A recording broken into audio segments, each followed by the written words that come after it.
Saya telah menjadi reporter di Sydney selama 20 tahun.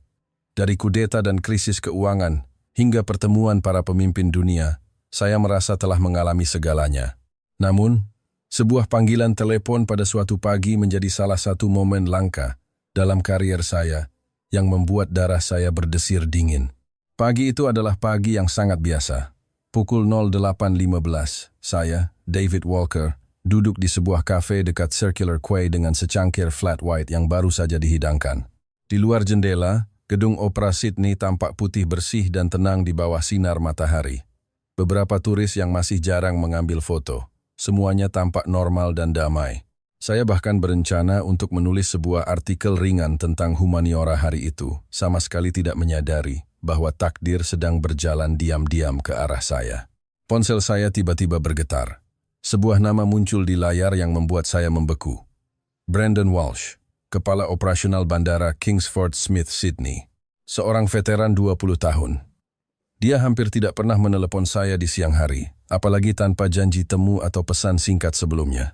Saat saya mengangkat telepon, yang terdengar bukan suaranya yang tenang dan mantap seperti biasanya, melainkan getaran yang jelas-jelas coba ia tahan. Walker, Anda harus segera datang ke bandara sekarang. Dia bahkan melewatkan sapaan basa-basi. Saya mengerutkan kening. Apa terjadi serangan teroris? Dia terdiam selama 3 detik, lalu mengucapkan kalimat yang membuat bulu kuduk saya meremang. Bukan terorisme. Tapi apa yang terjadi? Jauh lebih sulit untuk dijelaskan. Jantung saya berdebar kencang. Saya kenal betul siapa Brendan.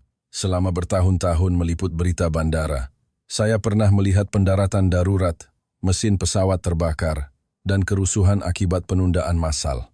Bahkan dalam situasi-situasi itu, dia tetap tenang seperti batu karang. Dia tidak pernah gemetar di telepon. Tapi hari ini, suaranya bergetar. Sebenarnya ada apa? Saya mendesak, mencoba menahan ketegangan saya sendiri. Dia mengambil napas dalam-dalam. Ada sekelompok turis dari negara tertentu yang sedang mengubah sistem bandara kita. Mereka seperti datang dari dimensi lain. Anda harus melihatnya sendiri. Saya benar-benar ragu apakah saya salah dengar. Turis mengubah sistem seperti dari dimensi lain. Ini terdengar seperti berita fiksi ilmiah, bukan laporan dari bandara. Tapi nada suara Brendan tidak memberi ruang untuk keraguan. Naluri jurnalis saya mengatakan, sesuatu yang sangat besar sedang terjadi, sesuatu yang skalanya mungkin jauh melampaui apapun yang pernah saya lihat. Saya segera memanggil taksi. Saat mobil meninggalkan Circular Quay menuju bandara, sopir melirik saya melalui kaca spion. Anda reporter? Ya, Pak. Sepertinya ada banyak mobil polisi di bandara hari ini. Saya mengangkat kepala dan melihat helikopter media berputar-putar di langit. Perasaan tidak nyaman merayap naik. Semakin dekat mobil ke bandara, semakin cepat detak jantung saya. Saya tahu saya akan meliput sebuah berita, tetapi saya tidak tahu bahwa berita ini akan menjungkir balikkan semua pemahaman saya tentang turis, pariwisata, dan dampak sebuah budaya. Akhirnya, saat bergegas menuju terminal, kata-kata Brendan yang membingungkan terus terngiang di benak saya. Bukan terorisme, tetapi turis dari negara tertentu sedang mengubah seluruh sistem bandara kita. Saat itu, saya tiba-tiba merasa mungkin sedang berdiri di awal sebuah revolusi. Sebelum kita melanjutkan, silakan tinggalkan komentar dari belahan dunia mana Anda menonton, dan pastikan untuk berlangganan, karena Anda tidak akan mau ketinggalan berita besok. Saya mempercepat langkah saya melewati pintu otomatis. Aula raksasa Bandara Kingsford Smith Sydney menyambut saya. Hiruk-pikuk penumpang dan pengumuman dari pengeras suara bercampur menjadi satu. Namun, ada ketegangan halus di udara, sebuah tekanan yang bisa dirasakan oleh polisi dan staf, tetapi tidak bisa dijelaskan. Saya tahu jawabannya tersembunyi di suatu tempat. Brendan sudah menunggu saya di sebuah kafe di lantai 2 Terminal 2. Ketika saya melihat wajahnya yang jauh lebih muram dari biasanya, saya semakin yakin bahwa situasinya lebih dari sekadar tidak biasa. Dia meraih tangan saya. Telapak tangannya sedikit berkeringat. Walker, Anda harus melihatnya dengan mata kepala sendiri. Kalau hanya mendengar dari saya, Anda tidak akan percaya. Duduklah, kataku, mengambil napas dalam-dalam. Katakan padaku, siapa mereka? Apa yang sebenarnya terjadi? Brendan memandang sekeliling dan merendahkan suaranya. Turis dari Indonesia. Mereka, dengan cara yang belum pernah kita lihat sebelumnya, sedang menulis ulang logika operasional seluruh bandara ini. Dan itulah titik awal dari kisah yang akan saya kejar. Ketika saya mengikuti Brandon dari kafe di Terminal 2 menuju aula check-in Terminal 1, jantung saya berdebar tanpa alasan. Sebagai seorang jurnalis, saya telah melalui kekacauan, gejolak, kecelakaan, dan bencana. Tapi hari ini, ketegangan yang saya rasakan benar-benar berbeda. Sebuah intuisi bahwa saya akan menyaksikan sebuah kebenaran baru terungkap. Aula itu terang benderang, pengumuman penerbangan menggema, dan kerumunan orang menciptakan bayangan yang saling bersilangan di lantai. Namun, di tengah semua kebisingan dan kekacauan itu, pandangan saya tertarik pada aliran yang luar biasa teratur. Saya terpana. Di sisi kiri lobi, sekelompok turis berjumlah sekitar 30 orang masuk dengan perlahan. Mereka tidak berisik seperti rombongan tur pada umumnya. Tidak ada yang saling mendorong, tidak ada yang terburu-buru, tidak ada yang membungkuk panik mencari barang. Tidak ada satupun gerakan yang canggung. Mereka bergerak sebagai satu kesatuan, seperti organisme raksasa yang sadar diri. Setiap orang menjaga kecepatan dan jarak yang hampir identik, seolah-olah telah dilatih atau seolah-olah itu adalah pemahaman bersama yang terbentuk secara alami. Yang lebih aneh, mereka tidak terlihat seperti dipandu oleh seorang pemimpin tur. Masing-masing dari mereka sepertinya sudah tahu kemana harus melangkah selanjutnya. Saya berdiri diam, menatap kelompok itu. Benar-benar lupa bahwa saya seharusnya mencatat atau mengambil foto. Brandon berbisik di samping saya. Itu mereka. Kelompok turis yang saya bicarakan. Dari Indonesia. Saya mengerutkan dahi. Indonesia. Tentu saja saya tahu negara itu. Dan saya telah mewawancarai banyak turis dan pelajar dari sana. Tetapi pemandangan di depan saya ini melampaui citra turis Indonesia yang pernah saya kenal. Saya memberanikan diri maju beberapa langkah untuk mengamati lebih dekat. Setiap orang memegang ponsel mereka, dan layarnya menampilkan antarmuka yang sama tampaknya peta bandara. Di layar itu ada titik-titik merah kecil yang bergerak, dan arah pergerakannya sama dengan pergerakan mereka. Saya tiba-tiba menyadari, ini adalah alat berbagi lokasi real-time. Mereka menyinkronkan posisi satu sama lain di peta bandara yang sama. Selama mereka mengikuti titik-titik itu, mereka tidak akan tersesat, terpencar, atau tertinggal. Saya belum pernah melihat turis menggunakan metode seperti ini. Seorang wanita muda berdiri di depan barisan, mungkin koordinator kelompok. Dia tidak berteriak atau memberi perintah. Dia hanya mengangkat ponselnya, melihat sekilas, lalu dengan lembut memberi isyarat arah dan seluruh kelompok mengikutinya. Ini bukan kekakuan militer atau gerakan robot, melainkan keteraturan yang fleksibel dan luwes, seperti aliran air terstruktur, tetapi tidak kaku. Ini terlalu aneh, gumam saya. Bagaimana mereka bisa melakukannya? Brandon mengangguk di samping saya. Pertama kali kami melihatnya, kami semua terkejut. Kelompok itu terus bergerak maju tanpa jeda. Ketika mereka mendekati area toilet, 3 orang dengan mulus memisahkan diri dari barisan. Sisanya tidak berhenti untuk menunggu. Mereka secara otomatis merapatkan barisan untuk menjaga formasi. Yang lebih menakjubkan, ketiga orang yang pergi ke toilet itu tidak perlu mencari-cari teman mereka. Ponsel mereka menunjukkan lokasi barisan yang terus bergerak. Dalam 15 detik, mereka kembali bergabung dengan kelompok tanpa celah. Hati saya terasa dingin bukan karena takut, tetapi karena tidak percaya bahwa efisiensi seperti ini bisa terjadi secara alami pada sekelompok manusia. Saya memperhatikan satu detail. Tidak ada satupun dari mereka yang menoleh ke belakang untuk memanggil seseorang. Tidak ada yang tersesat, tidak ada yang melihat sekeliling dengan bingung. Bahkan suara percakapan mereka nyaris tak terdengar. Di tengah bandara yang riuh ini, mereka begitu tenang seolah-olah berasal dari dunia lain. Tiba-tiba, seorang staf darat di belakang saya berbisik. Mereka datang lagi. Setiap kali saya melihat mereka, saya masih tidak percaya. Saya menoleh. Itu adalah Ella, seorang staf senior Qantas. Dia tersenyum ramah. Tuan reporter, saya melihat pemandangan ini setiap pagi. Tapi percayalah, setiap kali saya melihatnya, saya selalu merasa takjub. Saya segera bertanya, mengapa mereka begitu teratur? Apakah ini pelatihan dari agen perjalanan? Ella tertawa terbahak-bahak. Tidak, mereka bukan staf agen perjalanan atau pasukan khusus. Mereka hanyalah turis Indonesia biasa. Turis biasa? Saya tercengang. Ya. Dan hampir semua turis Indonesia seperti ini, Ella mengangguk dengan yakin.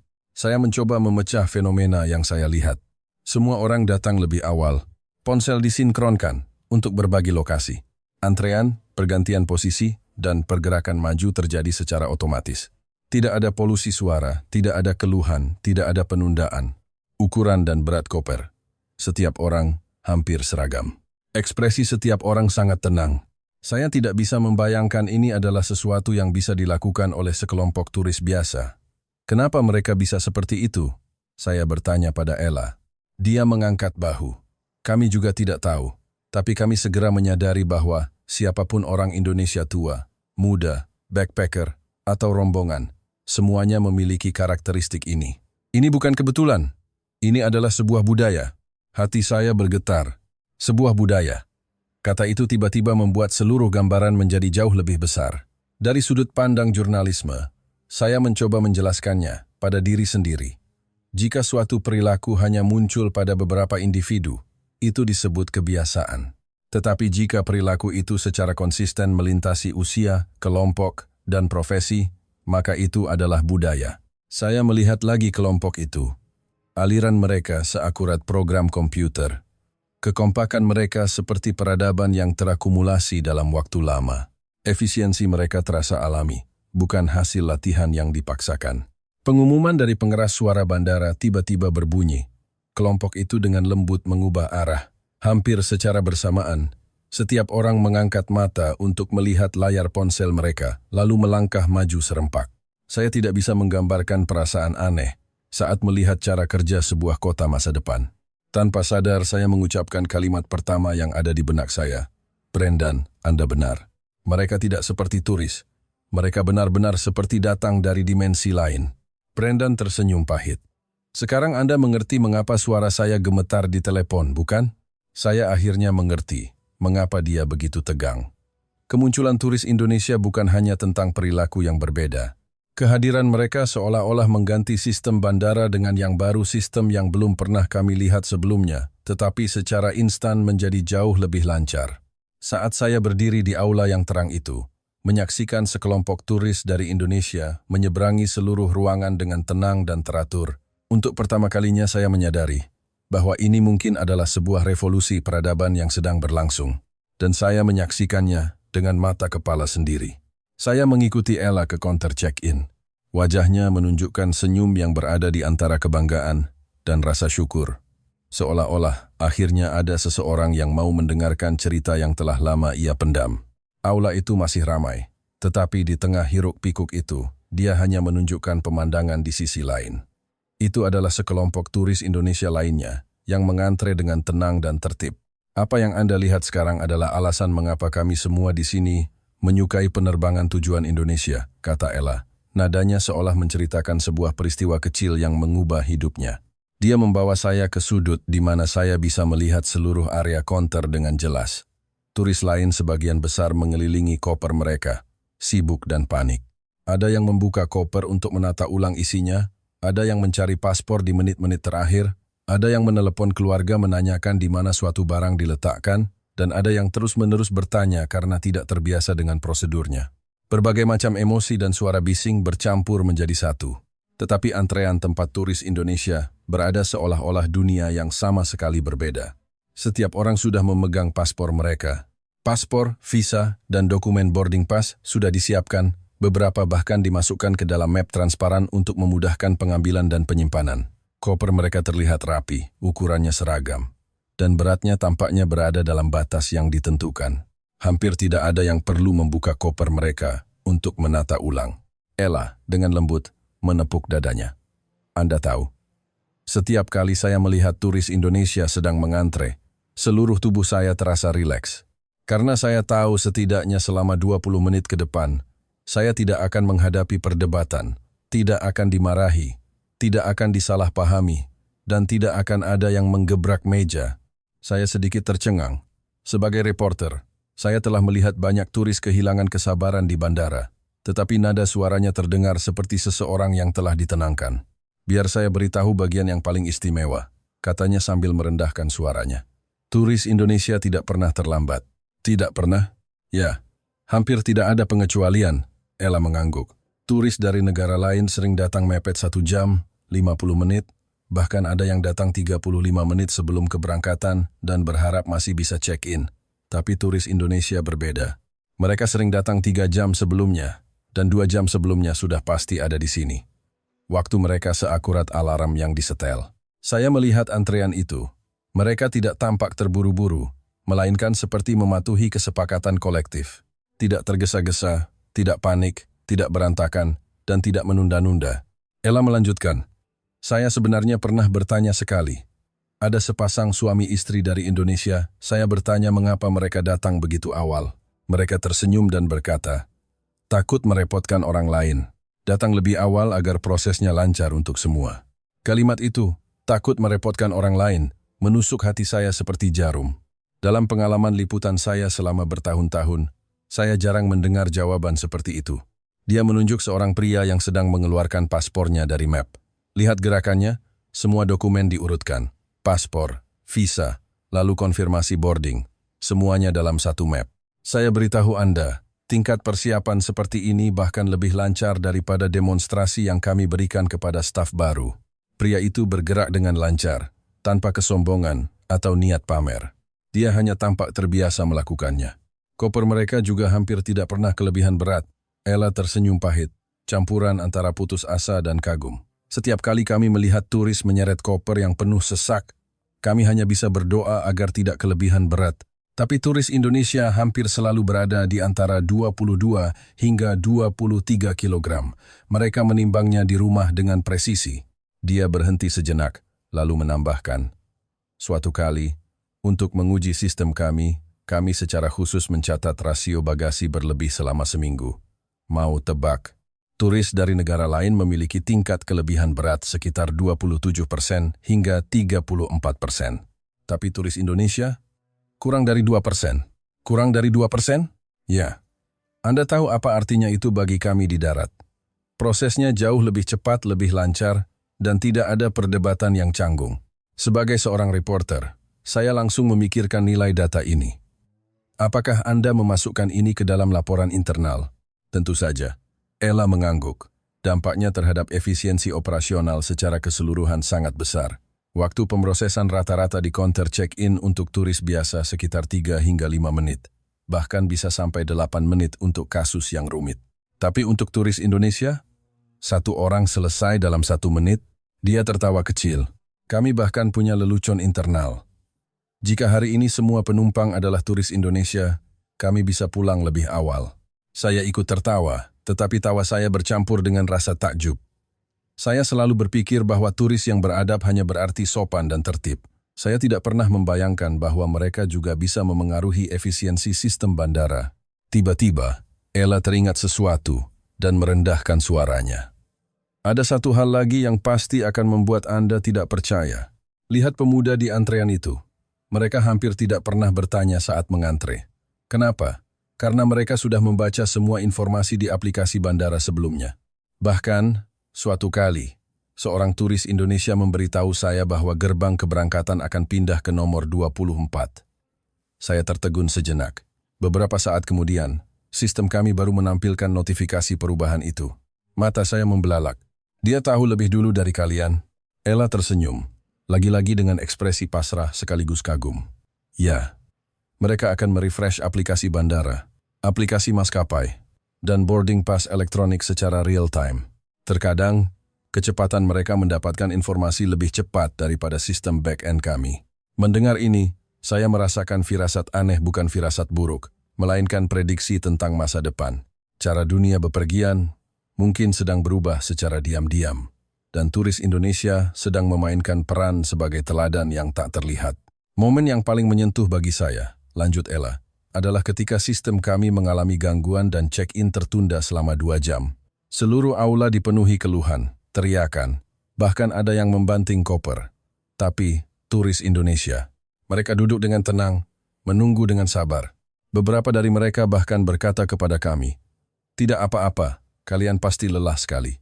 Ada juga yang memberi kami makanan ringan. Saat dia mengatakan ini, matanya sedikit berkaca-kaca. Hari itu, kami semua stres dan hampir hancur. Tetapi mendengar kata-kata itu, kami tiba-tiba merasa didukung dan dimengerti. Saya tidak akan pernah melupakannya. Dia berhenti sejenak dan menatap saya. Tuan reporter, Anda di sini untuk menyelidiki bagaimana turis Indonesia mengubah sistem, kan? Biar saya beritahu, mereka tidak hanya efisien, mereka juga memiliki kehangatan. Dan yang benar-benar dapat mengubah sistem adalah kombinasi dari keduanya. Saya terdiam selama beberapa detik. Sebagai reporter, saya telah melihat berbagai tipe turis, yang pemarah, yang egois, yang panik. Tapi saya tidak pernah membayangkan akan mendengar seorang staf darat menggunakan kata kehangatan untuk menggambarkan sekelompok turis. Tiba-tiba, saya menyadari poin kunci. Bandara bukanlah sekumpulan proses dan perangkat keras yang dingin, melainkan sebuah ekosistem yang dijalankan bersama oleh manusia. Jika turis bersedia bekerja sama, bersedia mempersiapkan diri, dan bersedia peduli pada situasi orang lain, seluruh ekosistem akan berkembang ke arah yang lebih baik. Dan turis Indonesia tampaknya menjadi katalisator bagi ekosistem semacam itu. Saat ini, saya melihat antrean itu bergerak maju perlahan, gerakannya anggun, tenang, dan disiplin. Tiba-tiba terpikir oleh saya, jika perilaku sekelompok turis dianggap sebagai bentuk ekspor budaya, maka apa yang dilakukan turis Indonesia adalah bentuk pengaruh budaya yang paling lembut, paling sunyi, namun paling kuat. Pengaruh ini tidak datang melalui kekuatan atau propaganda, melainkan dengan memberi contoh, sehingga orang lain bersedia mengikutinya. Mungkin Brandon benar, bisik saya pada diri sendiri. Ini bukan sekadar perilaku turis, ini adalah sistem yang berbeda. Ella mendengarnya dan mengangguk pelan. Ya, Tuan reporter, bagi kami, mereka adalah sistem yang lebih baik.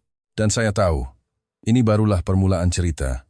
Ketika Brenu membawa saya ke ruang istirahat awak kabin Jetstar, saya pikir saya hanya akan mendengar beberapa cerita ringan tentang penumpang yang sopan. Bagaimanapun, dalam benak saya, kabin pesawat biasanya hanya menjadi panggung untuk drama kecil antara staf layanan dan penumpang. Ada yang mengeluh kursinya terlalu sempit, ada yang meminta tambahan air, ada yang gelisah, ada yang tegang. Saya sudah terlalu sering melihat pemandangan seperti itu. Tapi saya salah. Ketika Caitlin, seorang pramugari senior dengan pengalaman terbang 15 tahun, duduk di hadapan saya langsung merasakan suasana yang berbeda dari wawancara biasa. Kilau di matanya bukan keramahan profesional, melainkan ekspresi tulus yang dipenuhi rasa syukur dan kekaguman. Reporter Walker, dia memulai dengan senyum penuh makna. Saya dengar Anda ingin tahu tentang penumpang dari Indonesia. Saya mengangguk. Dia menghela napas pelan. Anda tahu, di kalangan awak kabin, setiap kali rute Sydney-Jakarta atau Sydney-Bali dibuka, semua orang akan berebut untuk bertugas di sana. Bahkan para senior pun rela bertukar jadwal hanya untuk terbang di rute itu. Saya terkejut. Karena lebih mudah, lebih dari sekadar mudah, Caitlin langsung mengangguk. Itu adalah perasaan didukung, dipercaya, dan dimengerti.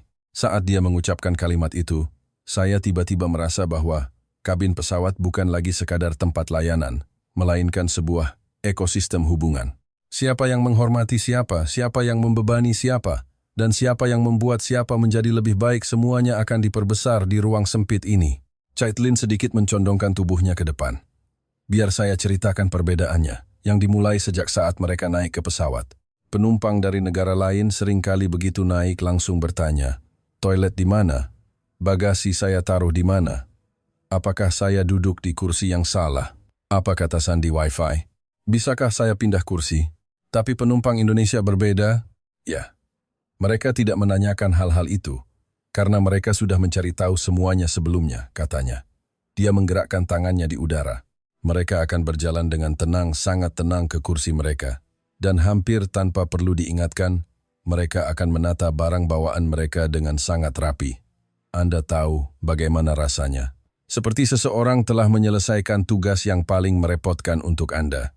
Saya mengamati ekspresinya dengan saksama. Ini bukan berlebihan atau keramahan yang dibuat-buat, melainkan rasa terima kasih yang tulus. Dia melanjutkan. Anda tahu kompartemen bagasi adalah salah satu sumber penderitaan terbesar kami, bukan? Terlalu banyak orang mencoba memasukkan seluruh rumah mereka ke dalamnya. Ada yang tidak bisa didorong masuk, ada yang memenuhi ruang milik kursi sebelah, dan ada yang memaksanya masuk saat kami tidak melihat, hingga pintunya nyaris rusak. Saya mengangguk. Saya sendiri sering terbang dan tahu bahwa overhead bin sering menjadi sumber pertengkaran. Tapi Caitlin menggelengkan kepala. Penumpang Indonesia tidak akan melakukan itu. Dia mengangkat tangannya seolah-olah sedang menyusun balok di udara. Mereka seperti bermain Tetris. Mereka menumpuk barang bawaan dengan cara yang paling hemat ruang. Setiap kali saya melihat mereka mengisi ruang kecil itu seperti sulap, saya jadi ingin bertepuk tangan. Saya tertawa. Itu pujian atau kepasrahan? Itu pujian, katanya dengan serius. Karena mereka melakukannya bukan untuk kenyamanan diri sendiri, tetapi untuk kelancaran seluruh kabin. Lalu, dia mengatakan sesuatu yang benar-benar mengejutkan saya. Dan mereka tidak pernah berebut. Di kabin yang sempit, berebut adalah pemandangan paling umum. Tapi penumpang Indonesia akan membiarkan orang lain lewat lebih dulu, membiarkan orang lain meletakkan barang lebih dulu, membiarkan orang lain duduk lebih dulu. Perilaku seperti ini sangat jarang di antara awak kabin. Caitlin berhenti sejenak. Yang lebih menakjubkan, mereka bahkan sudah mengencangkan sabuk pengaman sebelumnya. Sebelumnya, ya, dia mengangguk. Sebelum kami mulai mengingatkan, mereka sudah melakukannya. Sabuk pengaman terpasang, ponsel dalam mode pesawat. Anda tahu apa artinya itu bagi kami? Kami tidak perlu mendesak, tidak perlu khawatir, tidak perlu mengulang pengingat, dan tidak perlu khawatir ada yang diam-diam tidak patuh. Saya tiba-tiba menyadari bahwa ketertiban di dalam kabin tidak diciptakan oleh pengumuman, tetapi ditentukan oleh kesadaran penumpang. Perbedaan yang sesungguhnya, Caitlin sedikit mencondongkan tubuhnya, terjadi saat waktu makan. Matanya tiba-tiba berbinar, seolah-olah akan menceritakan sebuah trik sulap. Anda mungkin tidak akan percaya. Mereka akan menyiapkan meja lipat mereka sebelum kami mulai menyajikan makanan. Saya terkejut, hingga tak bisa berkata-kata. Dia melanjutkan, biasanya, waktu tersibuk dan paling panik bagi kami adalah saat menyajikan makanan. Kami harus mendorong troli, bertanya satu persatu, ayam, sapi, atau vegetarian. Lalu menunggu penumpang ragu-ragu, berdiskusi dengan teman sebelahnya. Beberapa bahkan bertanya, ayamnya seperti apa? Sapinya enak tidak? Saya tahu kekacauan seperti itu. Tapi penumpang Indonesia tidak seperti itu, kata Caitlin. Mereka sudah melihat menu sebelum naik pesawat. Dia menggambar di udara. Sebelum kami sampai di barisan mereka, mereka akan berkata, saya ayam, terima kasih. Sapi, terima kasih. Sangat cepat, sangat jelas, dan sangat sopan. Ini benar-benar di luar dugaan saya. Kemudian, Caitlin mengucapkan kalimat yang paling mengejutkan. Di rute ke Jakarta atau Bali, kami hanya butuh 40 menit untuk melayani makanan kepada 150 penumpang. Rute lain rata-rata membutuhkan setidaknya 1,5 jam. Saya dengan cepat menghitung dalam benak saya, menghemat lebih dari separuh waktu. Ini berarti awak kabin bisa lebih fokus pada keselamatan dan penumpang yang benar-benar membutuhkan bantuan daripada terjebak dalam rutinitas. Melihat saya terdiam, Caitlin menambahkan, Anda pikir sudah selesai? Belum. Dia tersenyum, seolah-olah akan mengungkap rahasia terakhir. Setelah selesai makan, mereka akan secara proaktif merapikan sampah mereka. Kertas dan plastik yang bisa didaur ulang akan dipisahkan. Beberapa bahkan merapikan nampan mereka hingga terlihat seperti pajangan. Saya hampir tidak bisa menahan tawa. Mereka seperti membantu pekerjaan kalian. Bukan hanya membantu, Caitlin menggelengkan kepala. Mereka memungkinkan kami untuk melayani semua penumpang dalam kondisi yang lebih baik. Dia mengambil napas dalam-dalam. Matanya menunjukkan kelembutan yang jarang terlihat di wajah seorang awak kabin. Yang paling menyentuh adalah mereka akan mengucapkan terima kasih. Dan itu adalah ucapan yang tulus dari hati. Dia menirukan aksen Indonesia dengan lembut, lalu tertawa kecil. Kami mengerti artinya, dan kami akan selalu mengingatnya. Dia berhenti sejenak, dan nadanya tiba-tiba menjadi serius. Reporter Walker, yang harus Anda tulis bukan sekadar cerita dangkal bahwa turis Indonesia itu baik. Bukan itu. Saya mengangkat kepala. Yang harus Anda tulis adalah bagaimana mereka mengubah kabin pesawat menjadi ruang yang lebih baik. Bagaimana mereka membuat para pekerja layanan menjadi lebih ringan dan lebih termotivasi. Bagaimana mereka, dengan perilaku mereka sendiri, mengubah cara kami memandang penumpang. Saya terdiam dan tanpa sadar mengangguk. Caitlin melanjutkan, penumpang bukan hanya konsumen. Mereka adalah bagian dari sistem. Selama mereka mau bekerja sama, mau peduli, dan mau mempersiapkan diri, seluruh sistem akan menjadi lebih baik. Dia menatap saya dan tersenyum. Dan penumpang Indonesia menunjukkan kepada kami kemungkinan yang lebih baik itu. Hati saya tiba-tiba seperti terpukul. Bandara, pesawat, Perjalanan sistem yang kita anggap biasa ini ternyata tidak pernah dioptimalkan oleh teknologi, melainkan dibentuk oleh perilaku dan budaya. Dan turis Indonesia, dengan cara yang lembut namun tegas, tampaknya sedang diam-diam mengubah pengalaman layanan di seluruh dunia. Pada saat itu, saya memahami kalimat penuh makna dari Brendan. Mereka bukan turis. Mereka adalah upgrade system. Setelah meninggalkan bandara, saya mengikuti saran Brendan dan pergi ke Queen Victoria Building, QVB. Bangunan abad ke-19 ini menopang sejarah dengan pilar-pilar batunya yang kokoh sambil memancarkan cahaya hangat melalui jendela kaca patri. Saya pikir saya hanya akan mewawancarai seorang manajer toko lain dan tidak akan ada lagi kejutan setingkat sistem seperti di bandara. Namun, ketika saya melangkah masuk ke lobi dan melihat toko-toko merek ternama, etalase yang indah, dan para pengunjung yang lalu lalang, saya sadar saya salah. Ini adalah medan pertempuran lain, di mana turis Indonesia membuat sistem menjadi lebih baik. Ketika Olivia, manajer sebuah butik mewah di gedung ini, menghampiri saya mengira dia hanya akan berbagi beberapa pujian basa-basi. Tetapi kalimat pertamanya membuat saya langsung sadar bahwa ini bukan hal sepele. Tuan reporter, kelompok pelanggan favorit kami di toko ini adalah pelanggan dari Indonesia, katanya. Nada suaranya bukan seperti promosi bisnis, melainkan pernyataan tulus yang penuh rasa terima kasih. Saya mengikutinya melewati rak-rak pajangan ke ruang kantor di belakang konter. Dia mempersilahkan saya duduk. Lalu, seolah akhirnya bisa mengeluarkan rahasia yang telah lama ia simpan, dia mulai berbicara. Anda tahu seperti apa kebanyakan pelanggan saat berbelanja di sini, kan? Tentu saja, saya tahu. Ragu-ragu, membandingkan harga, mencoba 5 kali, pergi ke 3 toko lain, lalu kembali lagi dengan penyesalan. Saya telah melihat semua itu dalam banyak liputan. Olivia tersenyum tipis. Pelanggan Indonesia tidak seperti itu. Dia membuka laci dan mengeluarkan selembar kertas A4 yang terlipat rapi, lalu memberikannya kepada saya. Ketika saya membukanya, napas saya nyaris berhenti. Itu adalah daftar belanja, tetapi bukan daftar biasa. Kertas itu dipenuhi tulisan tangan yang padat berisi nomor model produk, warna, harga, dan bahkan konversi dari dolar Australia ke rupiah. Di sampingnya, ada analisis perbandingan harga antara di Indonesia dan di Sydney. Saya melihat beberapa baris tulisan tangan. Sepatu bot klasik, AUD, 225. Harga di Indonesia 7.500.000. Selisih sekitar Rp1.000. Layak dibeli. Lalu item lain, madu Manuka MGO 550 AUD 35. Harga di Department Store Jakarta Rp1.200.000. Selisih Rp200.000. Pertimbangkan beli 2 botol untuk just tip jasa, titip. Saya mengangkat kepala dan menatap Olivia. Ini dibuat oleh Anda atau pelanggan? Dia tersenyum dan menggelengkan kepala. Pelanggan Indonesia. Hampir setiap dari mereka punya daftar seperti ini. Bahkan ada yang lebih ekstrem, mereka membawa spreadsheet Excel. Saya terpana. Dia melanjutkan. Sebelum mereka datang, mereka sudah membandingkan harga di 3 kota Australia. Sydney, Melbourne, dan Brisbane. Bahkan berapa tingkat pengembalian pajak, tax, refund, dan apakah harus menunda pembelian jika nilai tukar naik, semuanya sudah mereka putuskan.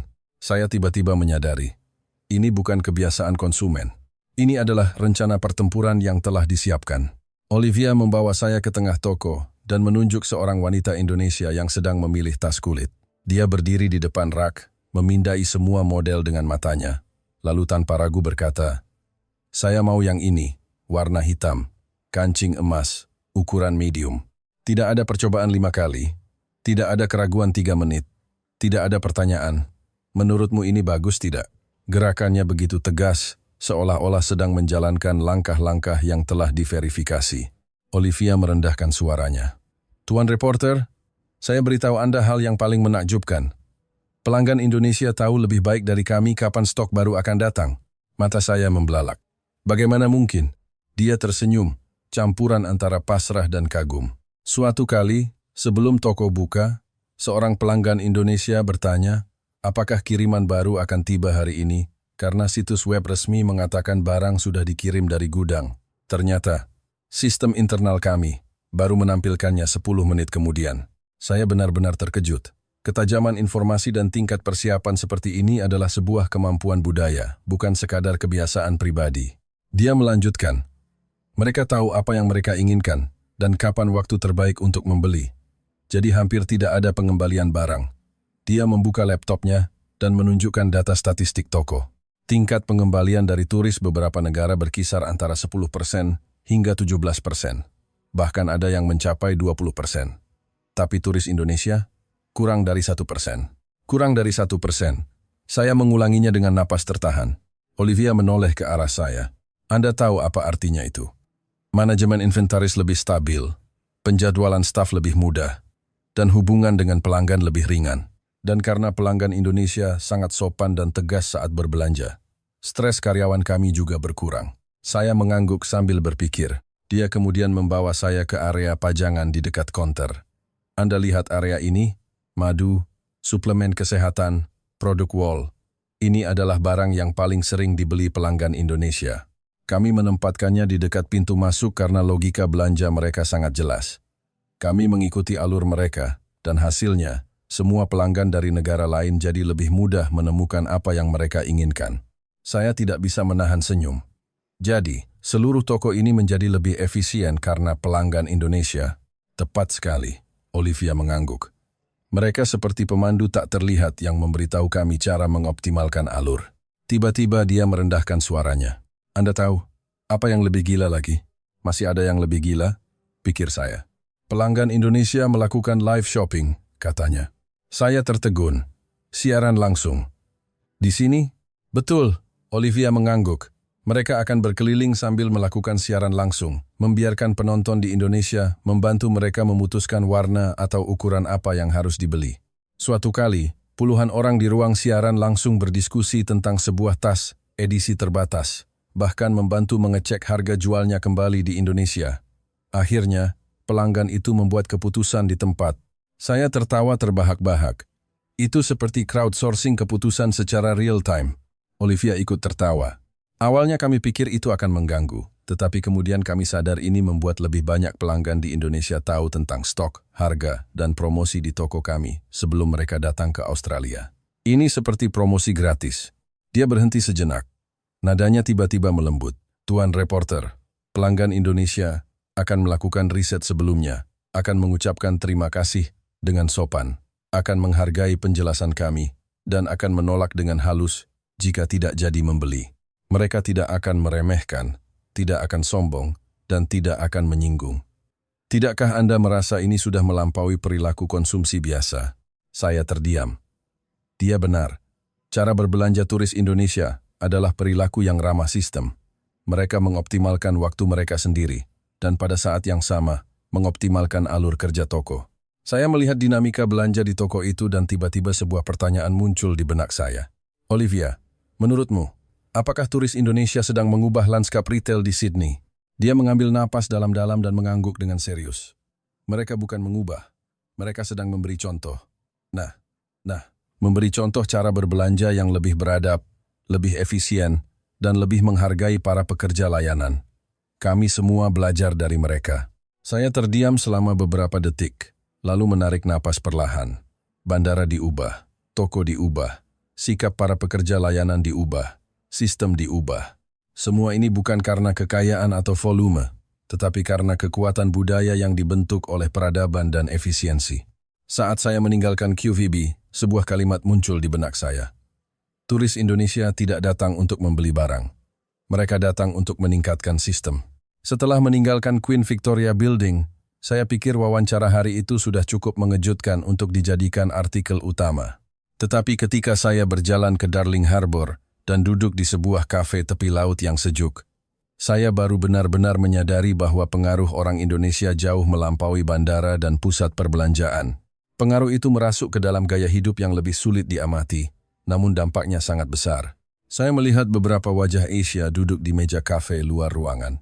Di depan masing-masing dari mereka, sebuah laptop terbuka. Ada yang memakai headphone dan sedang berbicara. Ada yang dengan cepat mengetik di keyboard, dan ada yang menggunakan ponsel untuk berkoordinasi dengan orang lain. Awalnya saya pikir mereka hanya sedang merapikan foto perjalanan atau memposting di media sosial seperti turis pada umumnya. Tetapi ketika saya melewati seorang wanita muda, saya mendengar kalimat yang sama sekali tidak terdengar seperti ucapan seorang turis.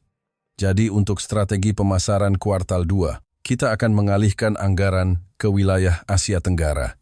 Saya berhenti dan terpana. Dia sedang rapat, di kafe terbuka, di tepi laut, di tengah-tengah perjalanannya. Tidak ada kesan terburu-buru, tidak ada keluhan, tidak ada kepanikan, bahkan ada aura kenikmatan. Saat saya menatapnya, dia menyadari tatapan saya, mengangkat kepala, dan memberiku senyum sopan. Maaf, apakah saya terlalu berisik? Saya menggelengkan kepala. Tidak, saya hanya. Anda sedang bekerja? Dia mengangguk. Iya. Anda reporter kan? Jika perlu wawancara, saya bisa selesaikan ini sebentar lagi. Nada bicaranya begitu lugas, seolah-olah dia hanya berkata, saya akan minum segelas air sebentar. Dia tidak menyembunyikan pekerjaannya, melainkan dengan bangga mengatakan, saya sedang bekerja. Seolah-olah dua dunia liburan dan kantor sama sekali tidak bertentangan dalam dirinya. Setelah menyelesaikan rapat videonya, dia menutup laptopnya, merapikan dokumen di atas meja, dan mempersilakan saya duduk. Saya Rina Hartono, dari Jakarta, manajer di sebuah perusahaan pemasaran. Angin sepoi-sepoi meniup helai rambut di samping telinganya, dan dia dengan santai menyelipkannya ke belakang. Sikapnya begitu rileks, sama sekali tidak seperti seseorang yang baru saja menyelesaikan rapat penting. Anda bekerja sambil berlibur? Tanyaku. Betul. Kami menyebutnya workation, katanya sambil tersenyum. Saya memanfaatkan perbedaan waktu. Pagi saya bekerja, sore saya jalan-jalan. Keduanya tidak ada yang terganggu. Dia menunjukkan jadwal di buku catatannya yang tertata rapi. 08.00 tua, 12.00, mengerjakan tugas, rapat video, 13.00, selesai. Jalan-jalan di Sydney, merapikan dokumen, atau berbagi di media sosial. Tidak melelahkan, tanyaku. Tidak sama sekali, malah lebih nyaman daripada di kantor, jawabnya. Dia menunjuk ke arah pelabuhan. Ganti suasana justru memberi saya lebih banyak inspirasi. Saya terdiam. Sebagai seorang jurnalis, saya telah melihat banyak orang tertekan oleh pekerjaan. Tapi Rina, dia menemukan keseimbangan yang nyaris sempurna antara liburan dan pekerjaan. Apakah perusahaan Anda mengizinkan ini? Dia tertawa. Sekarang banyak perusahaan di Indonesia yang mendukung kerja jarak jauh atau jam kerja fleksibel.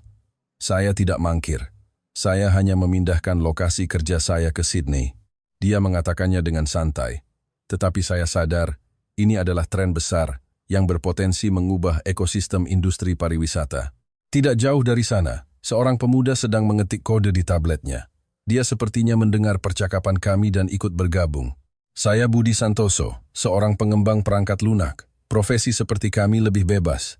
Selama ada internet, dimanapun bisa bekerja. Dia mengangkat modem Wi-Fi portabel di samping mejanya. Saya bahkan membawa ini. Jaringan di Sydney terkadang tidak stabil. Jadi saya atasi sendiri. Saya tertawa. Jadi perjalanan ini sama sekali tidak mengganggu pekerjaanmu? Tidak, katanya sambil mengangkat bahu. Sebaliknya, saya merasa efisiensi saya lebih baik. Perbedaan waktu antara Jakarta dan Sydney hanya 3 atau 4 jam. Pagi saya rapat, sorenya saya sudah bisa minum kopi sambil ngoding di tepi pantai. Matanya berbinar. Seolah-olah telah menemukan keseimbangan hidup yang baru. Anda tahu? Menulis kode sambil mendengarkan suara ombak jauh lebih baik daripada mendengar suara AC kantor. Tepat saat saya pikir wawancara telah selesai, orang Indonesia ketiga menghampiri. Dia membawa kamera profesional, tripod dan lampu tambahan. Saya Dewi Lestari. Kalian sedang membahas workation. Saya mau ikut. Dia memperkenalkan diri. Saya seorang kreator konten dari Indonesia. Saat ini, Sydney adalah tema utama untuk kanal saya. Dia membuka laptopnya dan menunjukkan siaran langsungnya. Puluhan ribu orang sedang menontonnya secara real time, memperkenalkan pemandangan jembatan Harbour Sydney. Anda menghasilkan uang dari siaran langsung? Tanyaku. Tentu saja.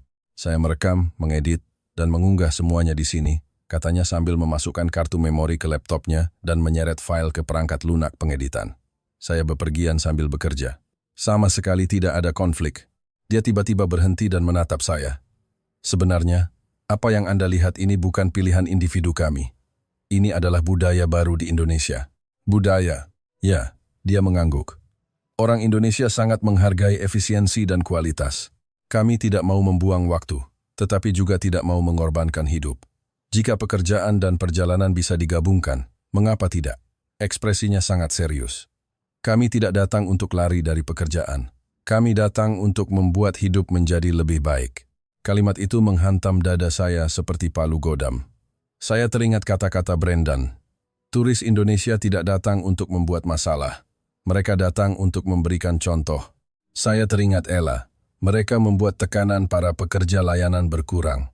Saya teringat Caitlin.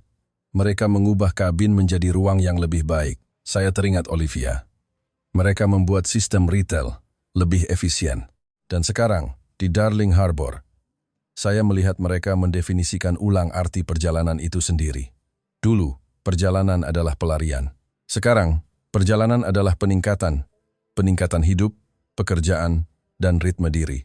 Saya memandangi ketiga anak muda Indonesia di depan saya dan menyadari sesuatu yang sangat besar. Mereka tidak sedang menikmati gaya hidup mewah, melainkan mempraktikkan sebuah kearifan sistematis, memaksimalkan nilai waktu. Perjalanan bukan lagi pemborosan, melainkan investasi. Bukan pelarian, melainkan integrasi. Bukan biaya, melainkan penciptaan. Sebagai seorang jurnalis, saya tiba-tiba mengerti. Begitu model ini menjadi umum, ia akan mengubah perilaku wisatawan global dan logika operasional kota-kota wisata di seluruh dunia. Karena turis bukan lagi sekadar konsumen, melainkan produsen yang membawa serta pekerjaan, konten, dan daya sebar. Sydney. Karena gaya perjalanan orang Indonesia ini diam-diam memasuki era baru. Pariwisata bukan lagi sekadar pengalaman. Ia juga menjadi sebuah produktivitas. Saat saya berdiri untuk meninggalkan Darling Harbour, angin laut menerpa wajah saya. Saya merasa bukan sedang melakukan wawancara, melainkan menyaksikan benih tren global yang baru tumbuh.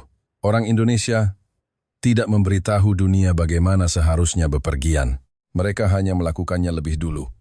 Dan dunia secara diam-diam mulai mengikuti. Saat saya melangkah masuk ke ruang kontrol bandara, perasaan tegang yang aneh menyelimuti saya. Tempat ini tidak seperti kantor pada umumnya. Tidak ada obrolan santai. Tidak ada langkah kaki yang bergema. Semua orang menatap dinding yang dipenuhi monitor, mengamati aliran penumpang yang terus bergerak dengan konsentrasi penuh. Udaranya terasa seperti di ruang komando militer. Yang menyambut saya adalah Jayden Cole, seorang kepala analis operasional yang telah bekerja di balik layar bandara Sydney selama lebih dari 20 tahun. Saat dia menjabat tangan saya perhatikan buku-buku jarinya sedikit memutih karena tegang. Reporter Walker, Anda ingin tahu bagaimana turis Indonesia mengubah bandara ini? Anda datang ke tempat yang tepat, katanya. Dengan nada tenang namun penuh misteri, membuat saya waspada. Apakah ada lapisan lain yang sama sekali tidak saya duga? Dia membawa saya ke sebuah layar utama raksasa. Layar itu menampilkan peta panas heat map dari berbagai area bandara. Merah berarti padat, kuning berarti sedang, dan hijau berarti lancar. Biasanya, pada jam-jam sibuk pagi hari, bandara seharusnya dipenuhi titik-titik merah dan beberapa area kuning. Tapi yang mengejutkan saya, ada sebuah jalur hijau yang sangat terang, membentang dari aula kedatangan hingga ke gerbang keberangkatan. Jalur hijau itu seperti sungai yang telah ditata, mengalir bersih melewati labirin yang kompleks. Jayden menunjuk ke jalur hijau itu. Tebak apa ini? Saya mengerutkan kening. Rute yang dilewati rombongan tur? Bukan. Dia menggelengkan kepala. Itu adalah rute yang diciptakan oleh turis Indonesia. Yang paling mengejutkan saya adalah kata yang dia gunakan. Diciptakan, bukan dilewati. Terdengar seperti sesuatu yang dibentuk secara aktif, bukan terjadi secara pasif. Saya menatap jalur hijau itu. Itu tidak terlihat seperti rute acak, melainkan memiliki keteraturan, sebuah lintasan yang seolah telah dihitung dan dioptimalkan. Jayden menekan sebuah tombol, dan layar menampilkan perbandingan. Ini adalah rekaman alur pergerakan bandara 3 bulan lalu. Di layar itu, kerumunan orang tampak berantakan. Ada yang berjalan ke arah yang salah, ada yang berputar-putar di tempat, ada yang terhalang oleh koper. Kemudian dia beralih ke rekaman terbaru. Dan ini adalah sekarang. Saya langsung melihat perbedaannya. Di ruang yang sama, kecepatan pergerakan meningkat, waktu henti berkurang, dan kemacetan di titik-titik persimpangan berkurang drastis. Dan di antara kedua rekaman itu, ada satu ciri umum yang menonjol. Kehadiran turis Indonesia secara nyata memperbaiki alur pergerakan secara keseluruhan. Bagaimana kalian menyadarinya? Tanya saya. Jayden mengambil napas dalam-dalam. Awalnya kami pikir itu hanya kebetulan. Tetapi setiap kali penerbangan dari Indonesia tiba, selalu muncul beberapa fenomena yang sama. Kecepatan pemeriksaan keamanan meningkat, kepadatan di area check-in menurun, dan koridor menuju gerbang keberangkatan menjadi lebih lancar. Fenomena ini sangat jelas terlihat dalam data. Dia membuka grafik lain. Di sana tertulis, rata-rata waktu yang dibutuhkan penumpang umum dari check-in ke gerbang, 2 jam 30 menit. Rata-rata waktu yang dibutuhkan turis Indonesia, 1 jam 30 menit. Menghemat 1 jam penuh. Saya tidak percaya. Bagaimana mungkin selisihnya bisa sampai 1 jam? Karena turis Indonesia sudah mempelajari peta bandara, meneliti rute, dan menggunakan aplikasi bandara untuk melacak tingkat kepadatan, kata Jayden. Mereka tahu di mana toilet terdekat, antrean mana yang paling pendek, dan berapa lama waktu yang paling efisien untuk berbelanja di toko bebas bea. Perilaku ini meminimalkan pergerakan mereka. Dia beralih ke grafik lain. Jarak berjalan rata-rata penumpang umum, 2,5 km. Jarak berjalan rata-rata turis Indonesia, 1,2 km. Berkurang hampir setengahnya. Pantas saja mereka terlihat seperti aliran air, gumam saya. Yang lebih penting lagi, Jayden mengangguk. Perilaku mereka memengaruhi turis lain. Maksudnya? Dia menunjuk ke monitor pengawas. Di layar, sekelompok turis Indonesia di pintu masuk pemeriksaan keamanan dengan cepat menyiapkan laptop mereka, melepaskan benda logam, sepatu, dan ikat pinggang semuanya sudah diletakkan di nampan sebelumnya. Tidak seperti penumpang lain yang panik dan mengobrak-abrik tas mereka di menit terakhir. Turis di belakang mereka melihat gerakan itu, tanpa sadar mulai meniru. Ada yang buru-buru melepas jam tangan, ada yang mengeluarkan koin dari saku. Tiba-tiba, antrean yang tadinya bergerak lambat menjadi lebih lancar. Kecepatan pemeriksaan keamanan rata-rata meningkat 30%, kata Jayden sambil menunjuk grafik. Wajahnya menunjukkan ekspresi seperti seorang penjelajah yang menemukan benua baru. Turis Indonesia adalah teladan hidup. Efisiensi mereka menular seperti riak air. Mereka tidak meneriakkan slogan atau mengajari orang lain. Mereka hanya memberi contoh. Saya tertegun. Sebagai seorang reporter, saya tahu tentang pengaruh budaya. Tetapi di lingkungan yang serba cepat, tegang, dan global seperti bandara, perilaku sekelompok turis bisa mengubahnya. Ini benar-benar di luar dugaan saya. Jayden membuka laporan internal lain. Di sana tertulis, tingkat penggunaan aplikasi bandara oleh turis Indonesia mencapai 78%. Rata-rata negara lain hanya 15% hingga 20%. Mereka menggunakan aplikasi ini untuk memeriksa kepadatan lalu lintas, merencanakan rute, memprediksi antrean toilet, mencari tahu lokasi korsel bagasi, dan menerima notifikasi perubahan gerbang. Mereka memperlakukan aplikasi sebagai alat, bukan sekadar nilai tambah. Bagi bandara, ini adalah perilaku pengguna yang paling ideal. Ketika turis mau bekerja sama dengan sistem dapat mencapai efisiensi maksimumnya. Dia tersenyum. Bahkan, karena tingkat penggunaan yang tinggi dari penumpang Indonesia, kami memperbarui fitur aplikasi kami dan menambahkan antarmuka bahasa Indonesia. Saya mengangkat kepala, hampir tidak percaya dengan apa yang saya dengar. Jadi, ini didorong oleh turis Indonesia? Benar, dia mengangguk. Tanpa mereka, kami tidak akan pernah tahu bahwa potensi aplikasi ini begitu besar. Lalu, dia mengucapkan kalimat yang tidak akan pernah saya lupakan. Mereka tidak datang untuk beradaptasi dengan sistem kami. Mereka datang untuk membuat kami sadar bahwa sistem kami sebenarnya bisa menjadi jauh lebih baik. Saya terdiam lama. Di bawah cahaya ruang kontrol, yang saya lihat bukan hanya data, tetapi bayang-bayang peradaban. Turis Indonesia membuat bandara menyadari bahwa penumpang bukanlah penerima pasif. Mereka adalah partisipan aktif. Bandara bukan hanya perangkat keras. Ia adalah totalitas dari perilaku. Begitu perilaku berubah, sistem pun berubah. Jayden menunjukkan satu layar terakhir. Korsel pengambilan bagasi. Anda tahu apa perbedaan turis Indonesia dengan yang lain di sini? Saya menggelengkan kepala.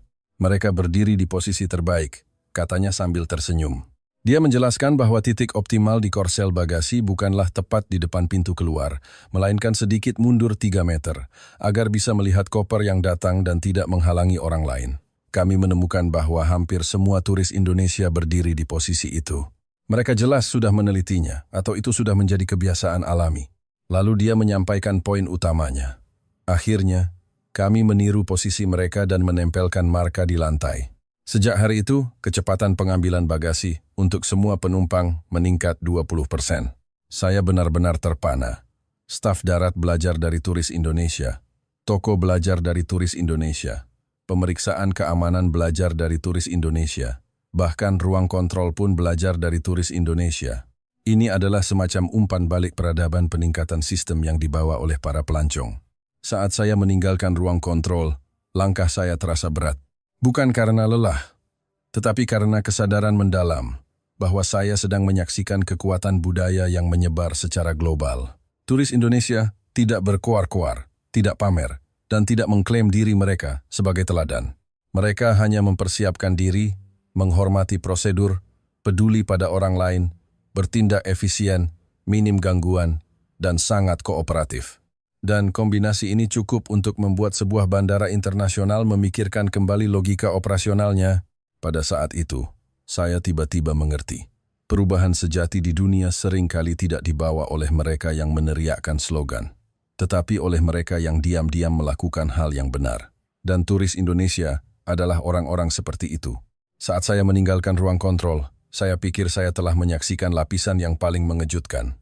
Tetapi perubahan yang sesungguhnya masih terus muncul di setiap sudut bandara. Itu adalah sebuah revolusi yang sangat sunyi. Tidak seperti reformasi politik yang riuh, atau inovasi bisnis yang diliput media, melainkan seperti air yang meresap perlahan ke dalam tanah. Ketika Anda menyadarinya, seluruh ekosistem telah berubah total. Berjalan di sepanjang terminal, saya mulai memperhatikan detail yang beberapa hari lalu sama sekali tidak saya sadari. Yang pertama kali menarik perhatian adalah papan penunjuk arah baru dalam bahasa Indonesia dengan aksara Latin. Bukan kalimat kaku hasil terjemahan mesin, melainkan bahasa alami yang sepertinya telah dikoreksi oleh penutur asli. Saya berhenti di depan salah satu papan yang bertuliskan pengambilan bagasi, pengembalian pajak tax refund, bus antar jemput terminal. Seorang staf darat di dekatnya sedang menyesuaikan salah satu papan. Saya bertanya, "Ini baru dipasang, ya?" Dia mengelap debu dari tangannya dan mengangguk. "Iya, Pak. Mulai dipasang secara bertahap sejak akhir tahun lalu. Dulu kami hanya punya bahasa Inggris dan Mandarin sederhana, tapi kami sadar banyak turis Indonesia menggunakan istilah yang berbeda, jadi kami meminta masukan dari mereka. Hasilnya bagus. Turis dari negara lain juga bilang jadi lebih jelas." Saya terus berjalan menuju area toko bebas bea. Dulu, tempat ini selalu kacau, pengunjung berdesakan, dan arus orang tidak teratur. Tapi sekarang, saya jelas merasakan alur pergerakannya menjadi jauh lebih lancar. Pintu masuknya diberi penunjuk arah yang lebih baik. Yang lebih penting, tata letak pajangan merek-merek telah diatur ulang, seolah-olah jalan-jalan di sebuah kota mini telah dirancang kembali. Saya bertemu dengan seorang manajer toko bebas bea. Dia memberitahu saya, kami menganalisis kebiasaan belanja pelanggan Indonesia dan menata ulang produk-produk populer kami. Hasilnya di luar dugaan. Bukan hanya turis Indonesia, waktu berbelanja semua turis menjadi lebih singkat dan tingkat pengembalian barang juga menurun. Dia menambahkan, karena orang Indonesia melakukan riset yang sangat mendalam sebelum membeli, kami justru jadi tahu informasi apa yang harus dibuat lebih transparan.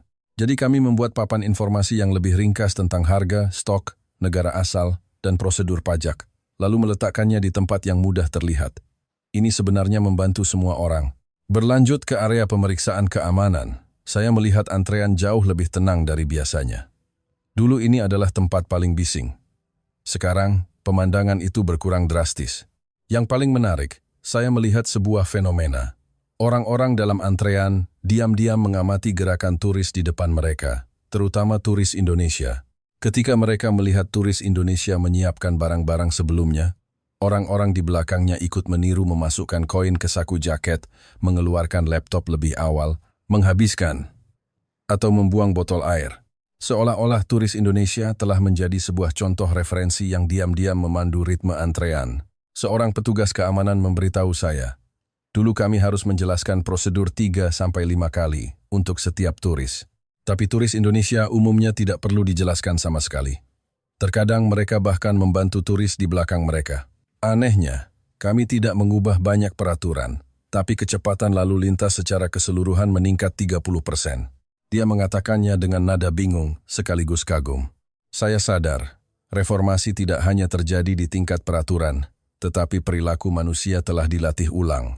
dan yang memimpin dengan memberi contoh adalah sekelompok turis dari Indonesia. Saat tiba di gerbang keberangkatan, saya melihat beberapa area pengisian daya baru. Dulu tidak banyak colokan listrik di sini. Sekarang, hampir di setiap sudut saya bisa melihat turis mengisi daya perangkat mereka, mengerjakan tugas, atau merapikan foto. Saya bertanya kepada seorang manajer fasilitas bandara. Dia dengan jujur memberitahu saya, ini karena banyak sekali turis Indonesia yang memanfaatkan waktu sebelum naik pesawat untuk bekerja atau merencanakan rute dengan aplikasi peta. Kami sadar permintaan mereka akan colokan listrik sangat tinggi, jadi kami menambah lebih banyak. Dia berkata, hasilnya, turis lain juga ikut diuntungkan. Saya mengangguk. Turis Indonesia bukan hanya pengguna, mereka adalah pembenah.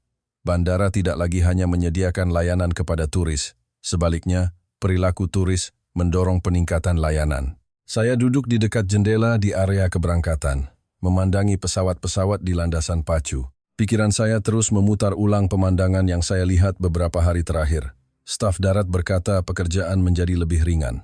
Awak kabin berkata efisiensi di pesawat meningkat. Manajer toko berkata mereka memiliki perilaku konsumen yang lebih stabil. Petugas kontrol berkata alur pergerakan telah dioptimalkan. Ini bukanlah perubahan yang terpisah, melainkan riak yang menyebar.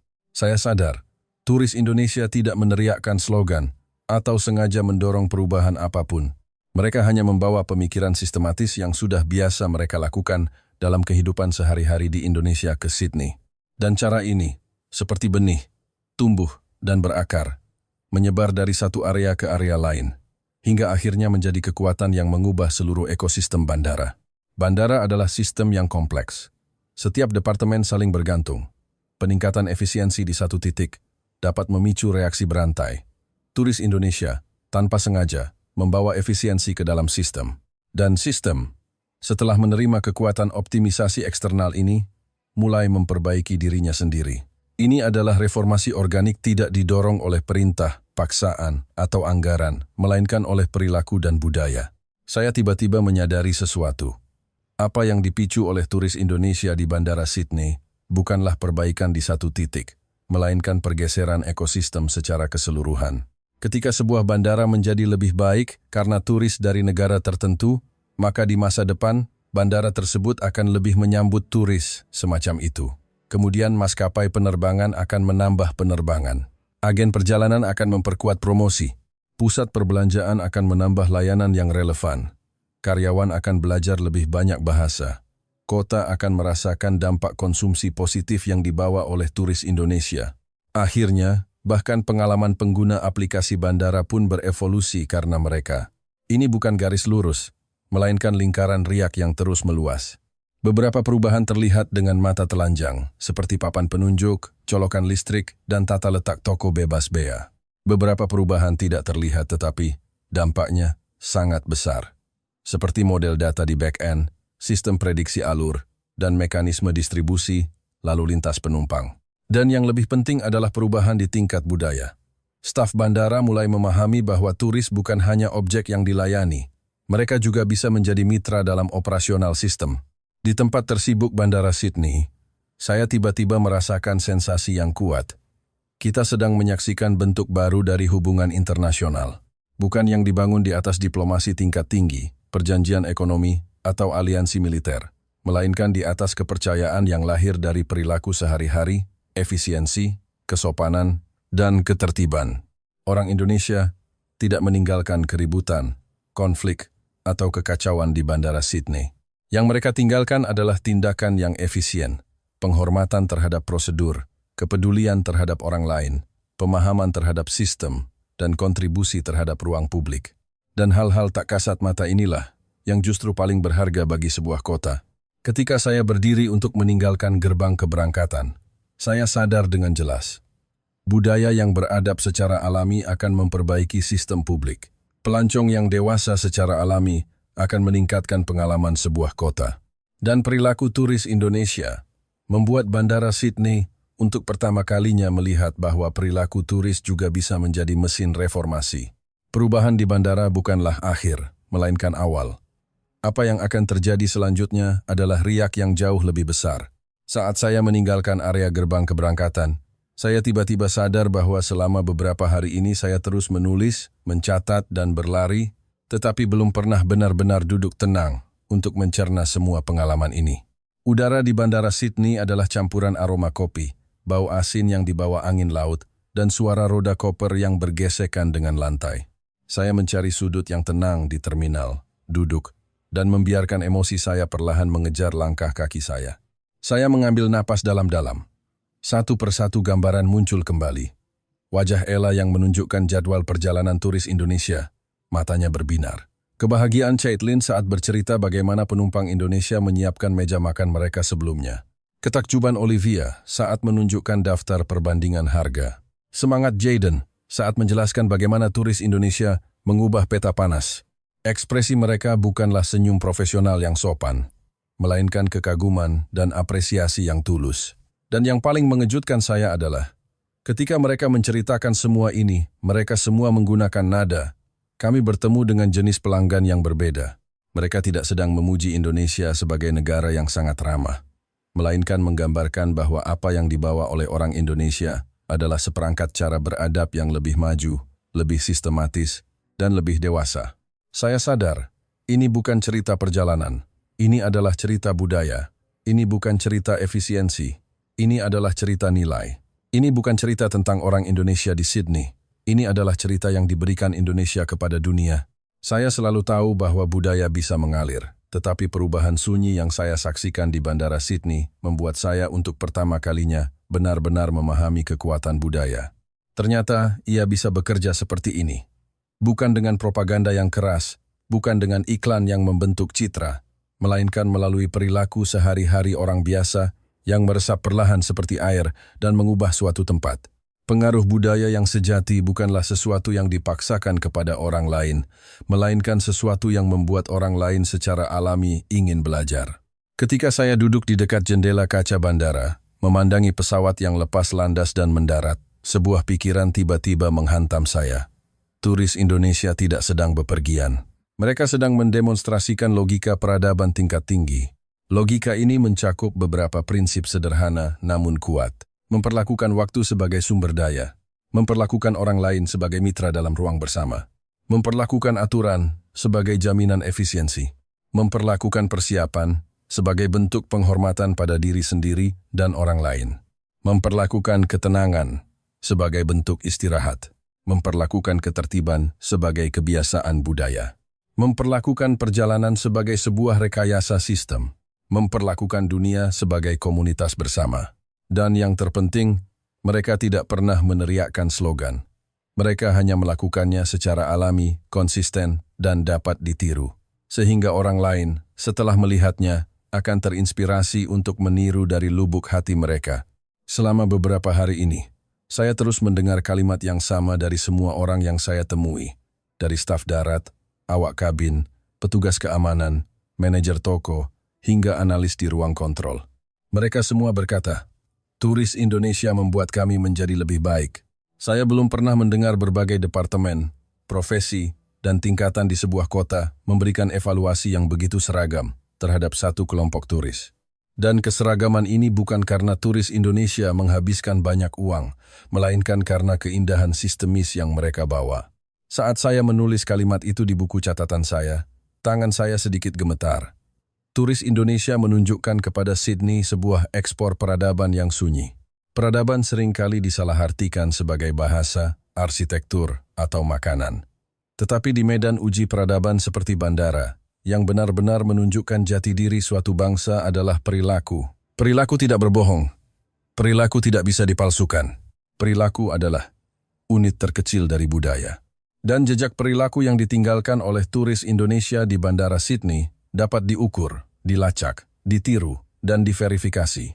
Pada saat itu, saya mengerti secara mendalam. Orang Indonesia tidak membuat bandara menjadi lebih efisien. Mereka membuat bandara untuk pertama kalinya sadar bahwa turis juga bisa menjadi bagian dari optimisasi sistem. Memikirkan hal ini, saya tiba-tiba menyadari lapisan yang lebih dalam. Mengapa orang Indonesia bisa begitu siap? Mengapa mereka bisa mengubah perjalanan menjadi sebuah rekayasa sistem yang dapat diprediksi? Mengapa mereka bisa secara spontan mematuhi ketertiban tanpa paksaan eksternal? Mengapa mereka akan peduli pada orang lain tanpa diminta? Mungkin karena masyarakat Indonesia itu sendiri, dengan semangat gotong royong, budaya perencanaan, dan nilai kesopanan, sopan santun, telah menumbuhkan budaya kerjasama sosial yang unik. Sejak kecil, orang Indonesia terbiasa dengan antrean, terbiasa mencari informasi, terbiasa merencanakan, dan terbiasa peduli pada orang lain. Mematuhi aturan bukanlah sesuatu yang dipaksakan, melainkan sesuatu yang datang secara alami.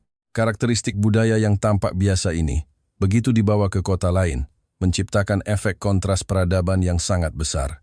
Dan yang paling mengejutkan saya adalah turis Indonesia mungkin tidak tahu bahwa mereka sedang mengubah dunia. Mereka tidak sadar bahwa mereka sedang memberi contoh. Mereka tidak sadar bahwa perilaku mereka memengaruhi sistem back-end bandara global. Mereka hanya melakukan apa yang mereka anggap wajar. Disitulah letak kekuatan terbesar budaya. Ketika Anda secara alami melakukan apa yang tidak bisa dilakukan orang lain akan mulai merefleksikan diri mereka sendiri. Kemudian sistem mulai berubah. Seluruh kota mulai berubah. Dunia mulai berubah. Perubahan ini tidak memiliki kembang api. Tidak ada slogan revolusi. Tidak ada sikap politik. Tidak ada propaganda media. Ia adalah mode sunyi dari peradaban tenang namun mendalam. Kecil namun besar. Tidak disadari namun berpengaruh luas. Pada saat itu, saya tiba-tiba mengerti. Bandara Sydney tidak sedang menyambut turis Indonesia.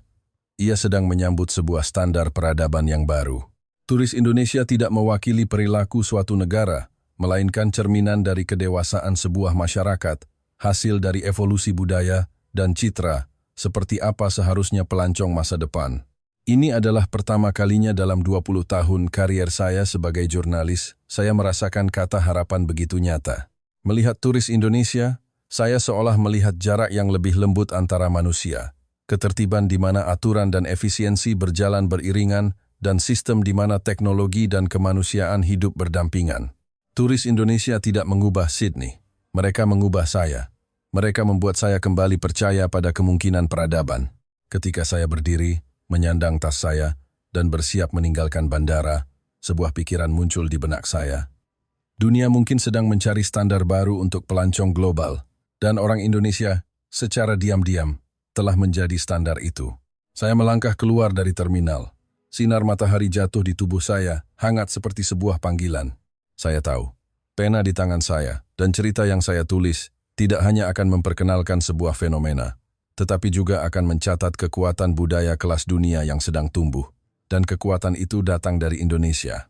Saat saya meninggalkan bandara Sydney dan naik kereta menuju kota, ritme getaran kereta membuat pikiran saya perlahan mengendap. Sinar matahari pagi menembus jendela, jatuh di atas buku catatan di pangkuan saya. Tulisan di atas kertas menjadi lebih jelas, lebih nyata. Semua yang saya lihat beberapa hari terakhir ini seolah terangkai menjadi seutas benang yang tipis namun panjang, membawa kekuatan yang sunyi dan teguh, mendorong saya dari seorang pengamat, menjadi seorang pemikir yang lebih dalam. Saya menoleh ke arah bandara. Itu adalah ruang yang familiar, namun karena liputan ini, ia menjadi asing sekaligus segar. Bandara pada dasarnya adalah miniatur peradaban sebuah kota. Ia menyembunyikan sisi paling jujur dari efisiensi sistem, budaya publik, interaksi manusia, dan tatanan sosial. Dan di tempat yang bisa memperbesar sifat manusia ratusan kali lipat ini, saya menyaksikan sebuah fakta yang tidak pernah saya duga. Turis dari Indonesia membuat bandara internasional ini menjadi lebih baik. Perubahan ini bukanlah proyek besar, bukan pula reformasi politik atau institusional. Ia adalah hasil dari akumulasi interaksi-interaksi kecil yang terjadi dari hari ke hari antara turis dengan turis, dan antara turis dengan sistem. Justru, karena ia begitu sunyi dan tanpa suara, ia menjadi lebih kuat. Turis Indonesia tidak pernah mengklaim akan membawa perubahan, tetapi perilaku mereka secara alami membentuk sebuah pola yang dapat diamati, dianalisis, ditiru, dan diserap oleh sistem. Ketika saya mengingat kembali jadwal perjalanan yang detail, paspor yang sudah disiapkan, nampan yang tertata rapi, laptop yang terbuka untuk bekerja, rapat yang berlangsung di tepi laut, dan peta panas yang dianalisis, saya tiba-tiba mengerti. Perubahan ini bukanlah sesuatu yang baru dimulai oleh turis Indonesia di luar negeri. Itu adalah kebiasaan budaya yang terbentuk secara alami dalam kehidupan sehari-hari mereka di Indonesia. Hanya saja, ketika dibawa ke negara lain, ia menjadi lebih terlihat jelas. Mungkin perbedaan peradaban hanya akan tampak di tempat lain. Mungkin hal-hal yang kita anggap biasa sebenarnya adalah sebuah tatanan yang sulit dibayangkan oleh masyarakat lain. Mungkin interaksi antara manusia dan sistem bisa berjalan tanpa paksaan, melainkan dengan kesadaran. Dan turis Indonesia memungkinkan semua itu terjadi di Bandara Sydney. Mengingat kembali setiap orang yang saya temui, ekspresi mereka masih tergambar jelas di benak saya. Ketakjuban di mata Ella, kelegaan di wajah Caitlin, kebanggaan Olivia, dan semangat Jaden. Semua ini membantu saya memahami satu fakta inti. Apa yang dibawa oleh turis Indonesia bukanlah kemudahan sesaat, melainkan sebuah model interaksi yang dapat diperluas dan ditiru. Model ini mencakup persiapan yang cermat, sikap menghormati prosedur, kepedulian terhadap ruang publik, kepekaan terhadap orang lain, serta penguasaan waktu dan jadwal yang tinggi. Ia juga mencakup nilai budaya. Efisiensi bukan untuk terburu-buru, melainkan untuk menyisakan lebih banyak kelonggaran. Ketenangan bukan penindasan, melainkan penghormatan satu sama lain. Disiplin diri bukan batasan, melainkan fondasi agar seluruh sistem berjalan lebih lancar. Dan yang benar-benar membuat saya terkejut adalah, seperangkat model budaya ini ternyata tidak memerlukan pendidikan, papan peringatan, atau manajemen yang ketat. Ia hanya perlu dilihat untuk ditiru, hanya perlu dipahami untuk diserap, hanya perlu dipraktikkan untuk menghasilkan dampak. Mungkin inilah kekuatan yang sesungguhnya, yang mampu melintasi budaya, negara, dan bahasa. Saat kereta melewati sebuah terowongan, dalam kegelapan saya melihat bayangan diri saya. Pada saat itu, saya sadar saya bukan lagi sekadar seorang jurnalis, melainkan telah menjadi saksi dari aliran peradaban ini. Saya pikir saya sedang mencatat perubahan di Bandara Sydney, tetapi sebenarnya, saya sedang mencatat kelahiran budaya perjalanan global yang baru. Budaya ini bukan tentang perjalanan mewah atau pariwisata influencer, melainkan sebuah cara yang menggabungkan perjalanan dengan kehidupan, memadukan efisiensi dengan kepedulian, dan memasukkan perilaku individu ke dalam pemikiran sistem publik. Turis Indonesia tidak memamerkan diri kepada dunia. Mereka, dengan tindakan mereka, memberitahu dunia bahwa perjalanan juga bisa menjadi sesuatu yang bermanfaat bagi semua orang. Sebuah keyakinan kuat tiba-tiba muncul di hati saya. Ini bukanlah tren sesaat, melainkan perubahan jangka panjang. Seiring dengan semakin umumnya kerja jarak jauh, meningkatnya mobilitas lintas negara, dan pulihnya pariwisata internasional, budaya yang ditunjukkan oleh turis Indonesia ini akan semakin dihargai. Dan ketika semakin banyak turis, bandara, dan maskapai penerbangan mulai mempelajari model ini, dunia akan menjadi lebih lancar, lebih tenang, dan lebih indah. Kereta keluar dari terowongan, kembali ke dalam cahaya matahari. Saya mengambil kembali buku catatan saya, dan menulis sebuah paragraf bukan untuk surat kabar atau pembaca, tetapi untuk diri saya sendiri. Peradaban bukanlah ekspansi yang memaksa, melainkan infiltrasi yang lembut. Yang mengubah dunia bukanlah slogan-slogan besar, melainkan kebiasaan. Budaya yang benar-benar dapat diterima oleh dunia adalah yang dilakukan secara alami, yang tidak dapat dilakukan oleh orang lain, namun membuat mereka bersedia belajar. Dan turis Indonesia, dengan cara mereka sendiri, sedang diam-diam memengaruhi dunia. Sebelum mengakhiri liputan ini, saya menatap bandara di kejauhan untuk terakhir kalinya. Bangunan raksasa itu berkilau di bawah sinar matahari, seolah sedang menyambut gelombang turis berikutnya, cerita berikutnya, dan perubahan berikutnya yang mungkin terjadi. Saya tahu, setelah artikel ini selesai ditulis, akan ada lebih banyak investigasi, lebih banyak kota, dan lebih banyak cerita yang menanti untuk saya jelajahi. Tetapi saya juga sadar, di dalam hati saya, jalur hijau yang saya lihat di Bandara Sydney hari itu, barisan orang yang bergerak dengan tertib, nampan-nampan yang disiapkan dengan baik pemandangan turis Indonesia, yang begitu mudah dikenali, itu akan selamanya mengubah definisi saya tentang kata perjalanan. Perjalanan bukanlah meninggalkan kehidupan. Ia adalah bentuk lain dari kehidupan. Dan turis Indonesia sedang memberitahu dunia, hidup bisa menjadi lebih sistematis, lebih ramah, dan lebih berkualitas. Dengan pemahaman ini, saya melangkah keluar dari stasiun, menyambut angin hangat Sydney. Cerita ini belum berakhir, dan saya tahu, ia baru saja dimulai.